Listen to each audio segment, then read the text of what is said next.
বিসমিল্লাহির রহমানির রহিম। এই স্লোগান বন্ধ করতে হবে ভাই। ভাই, কালো গেঞ্জি, স্লোগান বন্ধ। আসতে ভাই, কথা শুনতে হবে তো, কথা বলতে আসছি না।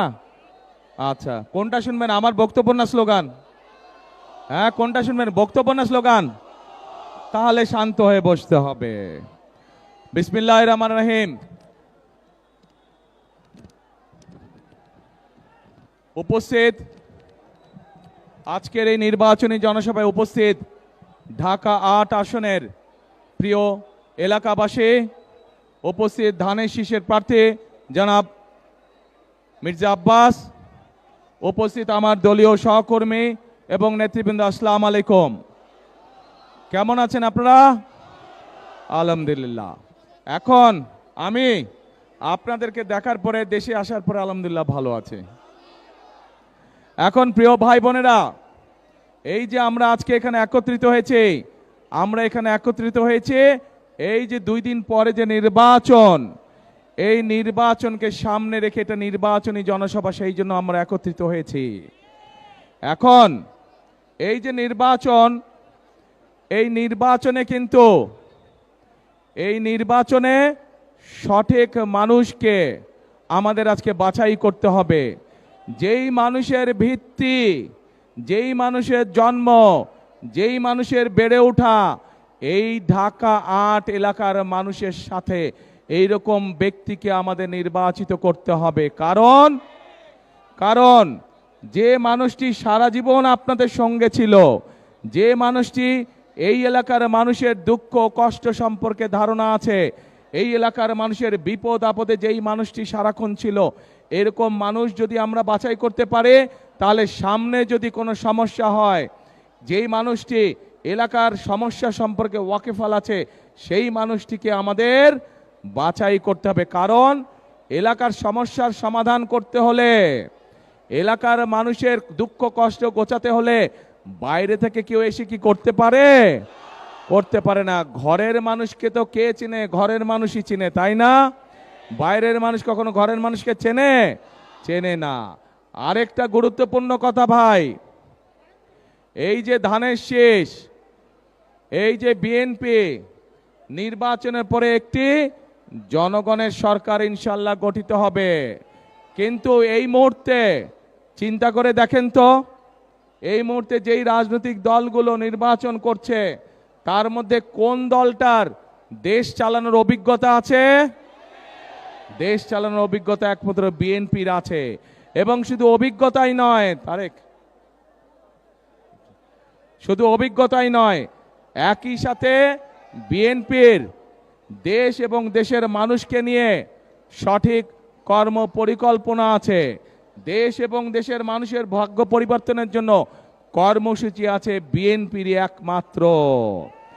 বিএনপির যেহেতু অভিজ্ঞতা আছে, সেই অভিজ্ঞতার আলোকেই আমরা আমাদের কর্ম পরিকল্পনা এবং আমাদের কর্মসূচি আমরা জনগণের সামনে উপস্থাপন করেছি।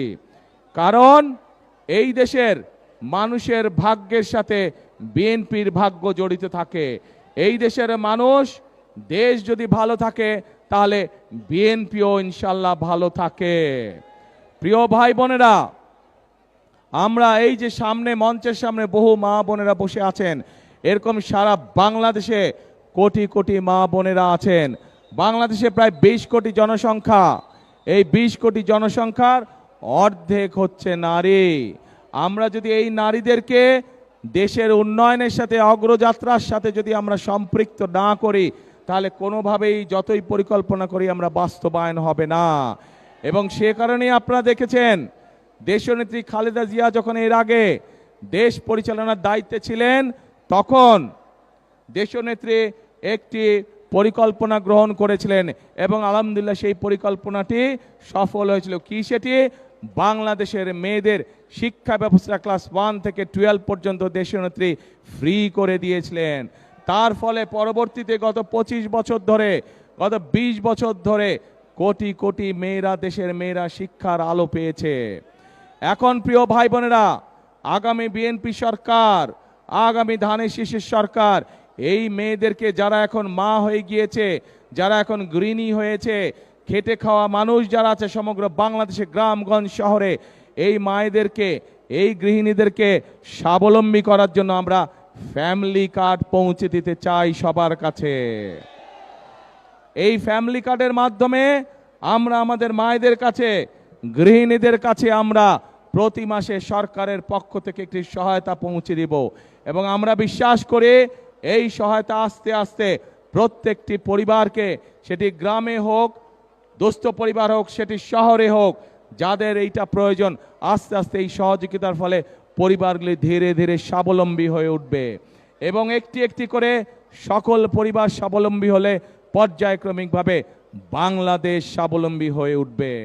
প্রিয় ভাই বোনেরা, এখানে আজকে আমাদের ধানের শীষের প্রার্থী, আপনাদের এই এলাকার সন্তান জনাব আব্বাস সাহেব একটু আগে বলেছেন এলাকার তরুণদের, এলাকার যুবকদের কর্মসংস্থানের সমস্যা আছে,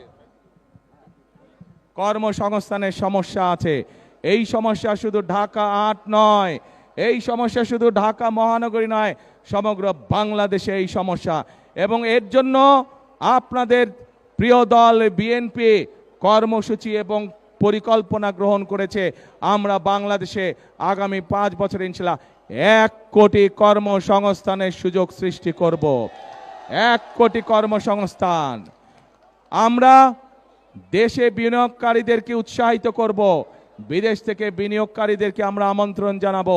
দেশে মিল কারখানা তৈরির মাধ্যমে যেমন আমরা একদিকে বেকার সমস্যার সমাধান করব, একইভাবে আমরা এই ঢাকা ৮ সহ যত জেলা আছে প্রত্যেক জেলায় একটি এবং ঢাকা মহানগরীতে বেশ অনেকগুলো আমরা vocational institute, training institute, technological institute এবং আইটি সংক্রান্ত বিভিন্ন ইনস্টিটিউট আমরা তৈরি করব।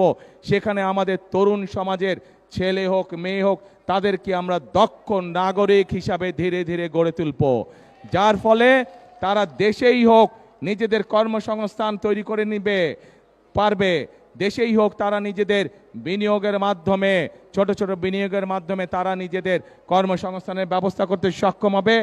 একই সাথে তারা বিদেশেও যেতে পারবে। যারা বিদেশে যাবে, আমরা দেখেছি আমাদের প্রায় ১.৫ কোটি প্রবাসী বিদেশে আছেন।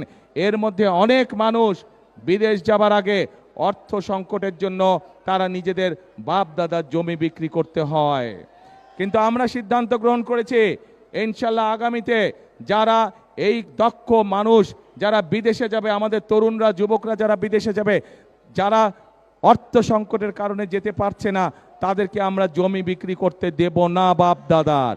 তাদেরকে আমরা সরকারের পক্ষ থেকে ক্ষুদ্র ঋণের ব্যবস্থা করে দেব, যেই টাকা সে ধীরে ধীরে ওখানে কর্মসংস্থান করে শোধ করবে, কিন্তু আমরা বাপ দাদার জমি যাতে বিক্রি করতে না, আমরা সেই ব্যবস্থা গ্রহণ করেছি।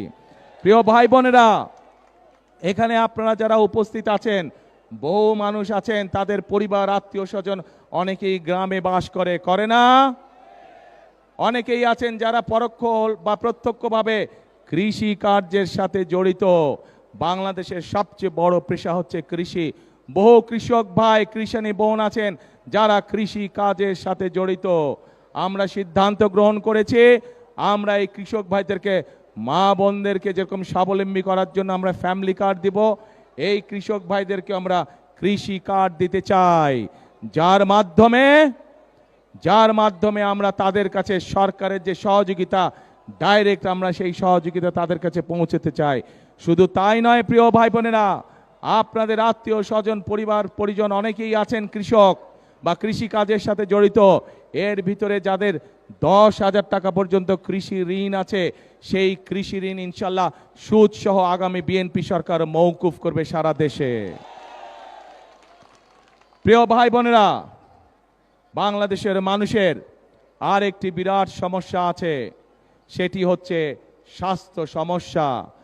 বাংলাদেশের বহু মানুষ, সেটি শহরেই হোক গ্রামেই হোক, সঠিক সময় অনেক সময় চিকিৎসা পায় না, অথবা যখন অসুখ বিসুখ ছোটোখাটো পর্যায়ে থাকে তখন যদি চিকিৎসা সুবিধা পায় তাহলে তার যেমন খরচ কম হয়, সেও দ্রুত অসুস্থ বোধ করতে পারে, কিন্তু এই সুবিধাটাও হয়ে ওঠে না অনেক সময় মানুষের।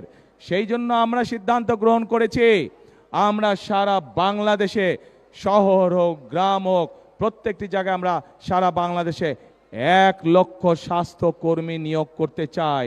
এই স্বাস্থ্যকর্মীরা শহরেই হোক, বিশেষ করে খেটে খাওয়া মানুষ যারা আছে প্রত্যেকের ঘরে ঘরে যাবে, ঘরে ঘরে গিয়ে বিশেষ করে মায়েদেরকে, বিশেষ করে মেয়েদেরকে, বিশেষ করে শিশুদেরকে ছোটোখাটো অসুখ যেগুলো ঘরে বসে চিকিৎসা দেওয়া সম্ভব সেই চিকিৎসা তাদেরকে দিয়ে আসবে, যাতে করে মা বোনদেরকে কষ্ট করে হাসপাতালে যেতে না হয় এবং যাতে করে অসুস্থতা বেশি হওয়ার আগেই যাতে মা বোনেরা সুস্থ হয়ে যেতে পারে। এই 1,00,000 কর্মসংস্থান আমরা তৈরি করতে চাই। প্রিয় ভাই বোনেরা, আমরা আমাদের দেশের সন্তানদের মধ্যে বহু সন্তান যেমন লেখাপড়ায় ভালো, একইভাবে অনেক ছেলে মেয়ে আছে তরুণ বয়সের, যুবক বয়সের, কিশোর বয়সের অনেক ছেলে মেয়ে আছে যারা খেলাধুলাতেও ভালো।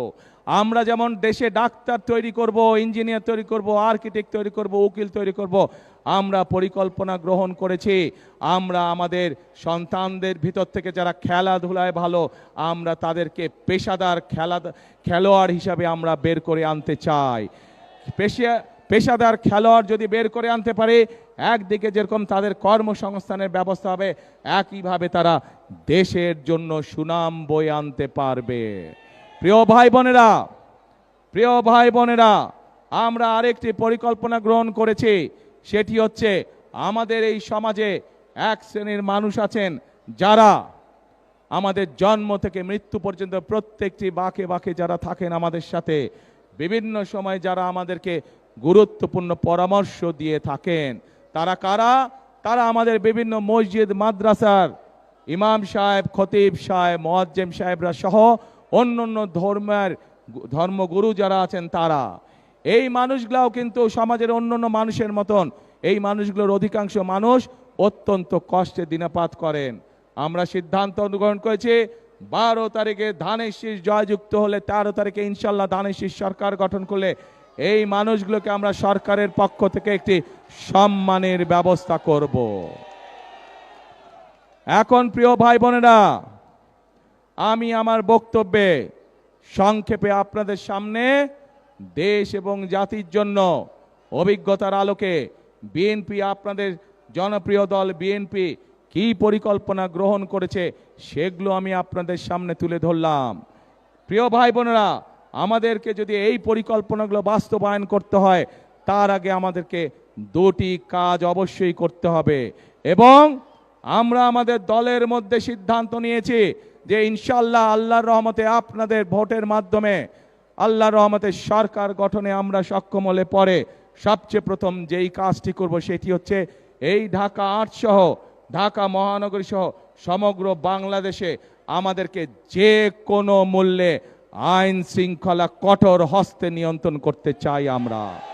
আমরা এমন একটি দেশ গড়তে চাই, আমরা এমন একটি দেশ গড়তে চাই যেই দেশে আমার মা বোনেরা নিশ্চিন্তে নিরাপদে দিনের যে কোনো সময় রাস্তাঘাটে চলাচল করতে পারবেন নিরাপদে। আমরা এমন একটি দেশ ধীরে ধীরে তৈরি করতে চাই যেই দেশে ক্ষুদ্র ব্যবসায়ী হোক, মাঝারি ব্যবসায়ী হোক, যে কোনো পর্যায়ের ব্যবসায়ী হোক না কেন, যে কোনো মানুষ যে কোনো চাকরি জীবিকায় পেশাজীবী হোক না কেন, প্রত্যেকে যাতে নিশ্চিন্তে তাদের চাকরি বাকরি ব্যবসা বাণিজ্য করতে পারে নিরাপত্তার সাথে। আমরা এমন একটি দেশ গঠন করতে চাই যে দেশে মানুষ তার পরিবার পরিজন নিয়ে নিশ্চিন্তে তার ঘরে রাত্রে নিদ্রা যেতে পারে। প্রিয় ভাই বোনেরা, একই সাথে আমরা আরেকটি কাজ করতে চাই। আমরা বিগত 16 বছর ধরে দেখেছি বাংলাদেশে বিভিন্ন জায়গায় মেগা প্রজেক্ট হয়েছে, কিন্তু এই মেগা প্রজেক্ট করে আমরা দেখছি যে দেশ থেকে প্রতি বছর $16 বিলিয়ন পাচার করে দেওয়া হয়েছে। অর্থাৎ এই মেগা প্রজেক্টের অন্তরালে মেগা দুর্নীতি হয়েছে। এই মেগা দুর্নীতি হয়েছে, কিছু হাতে গোনা কয়েকটি মানুষের ভাগ্যের পরিবর্তন হয়েছে, কিন্তু সাধারণ মানুষের ভাগ্যের কোনো পরিবর্তন হয় নাই। এবং সে কারণেই আমরা সিদ্ধান্ত গ্রহণ করেছি 2001 সালে খালেদা জিয়া যেভাবে কঠোর হস্তে দুর্নীতি দমন করে বাংলাদেশকে সেই দুর্নীতির তকমা থেকে বের করে নিয়ে এসেছিলেন, ঠিক একইভাবে দুর্নীতিকে আমরা কঠোর হস্তে, দুর্নীতির লাগাম আমরা ইনশাল্লাহ আগামী বিএনপি সরকার টেনে ধরবে। অর্থাৎ দুর্নীতি এবং আইন শৃঙ্খলা এটির সাথে কোনো কম্প্রোমাইজ নেই। যে দুর্নীতি করে সে দুর্নীতিবাজ, সে কোনো দলের নয়। যে আইন শৃঙ্খলা ভঙ্গ করে, মানুষকে কষ্ট দেয়, সে কোনো দলের হতে পারে না, সে অপরাধী। কাজে আইন এদের ক্ষেত্রে আইনের গতিতে চলবে। প্রিয় ভাই বোনেরা, বক্তব্যের শুরুতেই আপনাদেরকে বলেছি আমি, বিএনপি এই মুহূর্তে একমাত্র দল যাদের অভিজ্ঞতা রয়েছে দেশ পরিচালনা করার। দেশ স্বাধীনের পরে এই দেশের মানুষ দুর্ভিক্ষ দেখেছে, নাকে লক্ষ লক্ষ মানুষ মারা গিয়েছিল সেদিন। শহীদ রাষ্ট্রপতি জিয়াউর রহমান দেশ পরিচালনার সুযোগ পাওয়ার পর এই দেশ শুধু দুর্ভিক্ষ মুক্তই হয়নি, বরং এই দেশের খাদ্য উৎপাদন দ্বিগুণ হয়েছিল। শুধু খাদ্য উৎপাদন দ্বিগুণই হয় নাই, এই দেশ থেকে শহীদ রাষ্ট্রপতি জিয়াউর রহমান বিদেশে খাদ্য পর্যন্ত রফতানি করেছিলেন। প্রিয় ভাই বোনেরা, দেশনেত্রী বেগম খালেদা জিয়া দায়িত্ব পাবার পরে এই দেশে সংসদীয় গণতন্ত্র চালু করেছিলেন। শুধু তাই নয়, এই দেশ যেখানে বেকার সমস্যা ছিল, যেখানে শিল্পের সংকট ছিল, মানুষের কর্মসংস্থান ছিল না 90-এ স্বৈরাচারের পতনের পর, সেই খালেদা জিয়া সেই সময় এই দেশে কলকারখানা প্রতিষ্ঠিত করার মাধ্যমে সেই খালেদা জিয়া এই দেশকে এমার্জিং টাইগারে পরিণত করেছিলেন। এই ঘটনাগুলো থেকে প্রমাণিত হয় বিএনপি একমাত্র দল তারা জানে কিভাবে নারীদেরকে স্বাবলম্বী করতে হয়। বিএনপি একমাত্র দল তারা জানে কিভাবে দুর্নীতিকে কঠোর হস্তে দমন করতে হয়। বিএনপি একমাত্র দল তারা জানে কিভাবে আইন শৃঙ্খলা পরিস্থিতির নিয়ন্ত্রণ করতে হয়। বিএনপি একমাত্র জানে কিভাবে দেশে বেকার যুবকদের জন্য কর্মসংস্থানের ব্যবস্থা করতে হয়। প্রিয় ভাই বোনেরা, বক্তৃতার মঞ্চে অনেকেই অনেক বড় বড় কথা বলতে পারে, হাততালি পাওয়ার জন্য, হাততালি দেওয়ার জন্য। সুন্দর কথা বলা অনেক সহজ কাজ, দেশ চালানো এত সহজ কাজ নয়। দেশ চালাতে হলে দেশের মানুষের জন্য পরিকল্পনা দরকার। কোথায় তাদের পরিকল্পনা? শুধু বড় বড় কথা আছে। দেশ চালানোর জন্য দরকার কর্মসূচি। কোথায় তাদের কর্মসূচি? দেশ চালানোর জন্য অভিজ্ঞতার প্রয়োজন। তাদেরই তো বন্ধু বান্ধব। গত 1-1.5 বছর যাবৎ দেখেছি আমরা সরকারের অংশ ছিল, তাহলে আজকে এই দুর্গতি কেন মানুষের? কাজেই প্রমাণিত এটি আজ প্রমাণিত, যদি বাংলাদেশের মানুষের ভাগ্যের কেউ পরিবর্তন করতে পারে, কে পারবে? তাহলে ধানের শীষ। যদি এই দেশের ভাগ্যের পরিবর্তন করতে পারে, কে পারবে? তাহলে যদি এই দেশে দুর্নীতির লাগাম টেনে ধরতে হয়, কে পারবে? যদি এই দেশের আইন শৃঙ্খলাকে শক্ত হাতে দমন করতে হয়, কে পারবে? ধানের শীষ। প্রিয় ভাই বোনেরা, আব্বাস ভাই,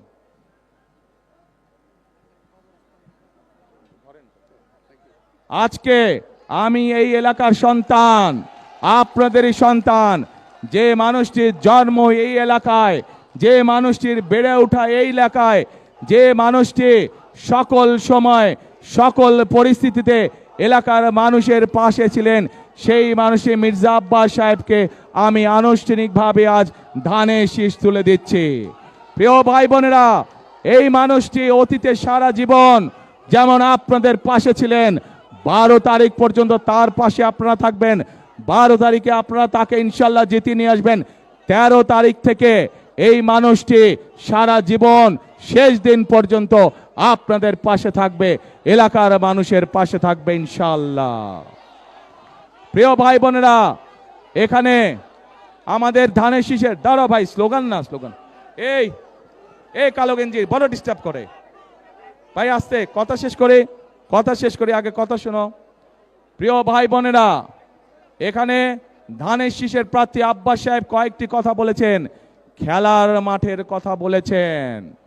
আমরা এর মধ্যে পরিকল্পনা গ্রহণ করেছি এই ঢাকা সহ সারা ঢাকা মহানগরীতে অনেক জায়গায় আমাদের সন্তানদের জন্য খেলার মাঠ দরকার, মুরব্বীদের হাঁটাহাঁটি করার জন্য খোলা মাঠ দরকার, এলাকার মানুষের বুক ভরে শ্বাস নেওয়ার জন্য খোলা মাঠ দরকার। ইনশাল্লাহ আগামী 13 তারিখে বিএনপি সরকার গঠন করলে আমরা এই খেলার মাঠে তৈরির কাজে ইনশাল্লাহ হাত দিব। একই সাথে এই এলাকার আরেকটি সমস্যা আছে, জলাবদ্ধতা। আজ আপনাদের সামনে আমি পরিষ্কারভাবে বলে দিতে চাই, ঢাকা ৮ সহ ঢাকা মহানগরী সহ সকল পর্যায়ে যে জলাবদ্ধতা আছে সবচাইতে দ্রুততার সাথে ইনশাল্লাহ এই সমস্যার সমাধান আমরা করব ইনশাল্লাহ। এবং একটি গুরুত্বপূর্ণ এই এলাকার মানুষের দাবি একটি কবরস্থানের, ইনশাল্লাহ মানুষের যাতে এই সমস্যার সমাধান করা যায়, আব্বাস সাহেব নির্বাচিত হলে ওনার সাথে কথা বলে এলাকার মানুষের যেখানে সুবিধা হয়, যেভাবে সুবিধা হয় ইনশাল্লাহ সেটিও আমরা পর্যায়ক্রমিকভাবে ইনশাল্লাহ বাস্তবায়ন করব। এখন প্রিয় ভাই বোনেরা, আমি তো আপনাদের সামনে আমার দলের পরিকল্পনার কথা তুলে ধরলাম। আমি তো আপনাদের সামনে আমার দলের প্রার্থী আব্বাস সাহেবের যে পরিকল্পনা, যে দাবি, সেইগুলাও আমরা কিভাবে বাস্তবায়ন করব তাও তুলে ধরলাম। ভাই মা বোনেরা, 12 তারিখে আপনাদের পরিকল্পনা কি? বোঝে না, শোনে না, জোরে কি পরিকল্পনা? ধানের শেষ। ইনশাআল্লাহ প্রিয় ভাই বোনেরা, এই ধানের শিশি হচ্ছে বাংলাদেশের স্বাধীনতা, সার্বভৌমত্ব এবং বাংলাদেশের মানুষের ভাগ্যের পরিবর্তনের প্রতীক। আসুন 12 তারিখের নির্বাচনে আমরা ধানের শীষকে নির্বাচিত করে ইনশাআল্লাহ, এবং আমরা 12 তারিখ থেকে দেশ পুনর্গঠনের কাজে হাত দেই। মানুষের ভাগ্যের পুনর্গঠনের রাজনীতি এবং কার্যক্রম ইনশাআল্লাহ আমরা শুরু করি। আছেন নাকি আমার সাথে? ইনশাআল্লাহ দেখা হবে আপনাদের সাথে আবার 12 তারিখের পরে। আল্লাহ হাফেজ। বাংলাদেশ জিন্দাবাদ, বাংলাদেশ জাতীয়তাবাদী দল জিন্দাবাদ। আসসালামু আলাইকুম।